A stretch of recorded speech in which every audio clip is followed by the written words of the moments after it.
like to talk about Simon Price and also honor him. He was my college advisor at Lady Margaret Hall at Oxford. He was one of the most supportive people of me I can imagine. Fortunately, he died far too young.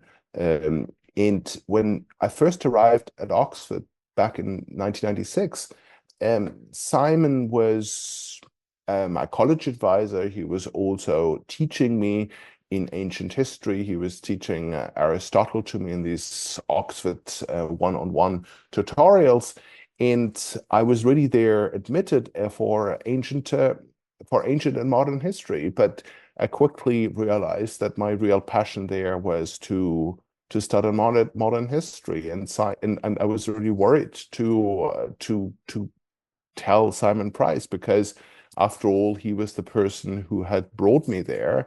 And he just sort of said, well, Tom, if that is what you want to do, then I'll support you in that. And one of the things that I learned from him is kind of this unconditional support that he was giving to me in trying to figure out what is best for me to really develop my potential.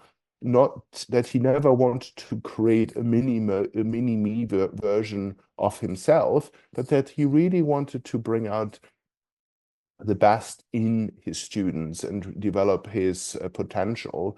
And there were just in there's all these little things um, I that I learned from him that were just these like little lessons that I constantly think about. So once I changed to modern history, he was still my kind of college advisor or my mentor, who was there for me through thick and thin.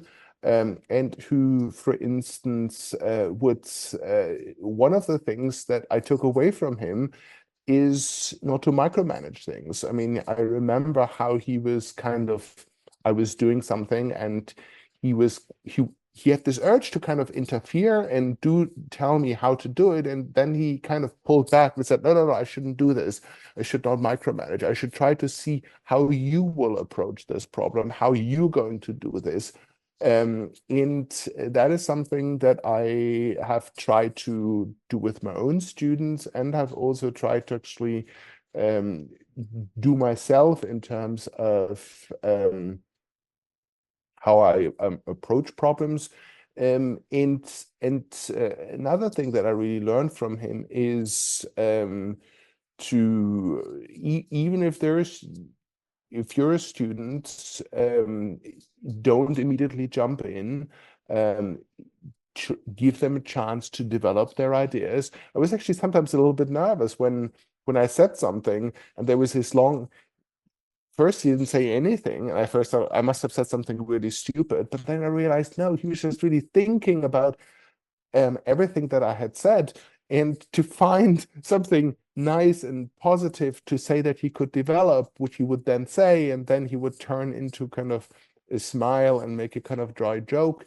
And maybe the last point I want to try to say is the what he really also explained to me is, for instance, how you admit people to Oxford. He said, you do not admit the people who are at the point of application have the highest grades.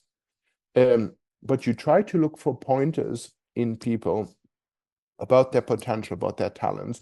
You want to make sure that you don't admit the people who are the kind of the best performers at the point of entry. You want to admit the people who are the highest performers in 3 years' time when they finish their degrees. And that in a way also really taught me a life lesson to always kind of not look at how people perform, but to try to figure out, to find pointers where their potential lies, in particularly with people who have experienced adversity, who may be who are not quite there yet, but who might have extraordinary talents, to really try to figure out where those lies. And for all that, I will be eternally grateful to Simon Price.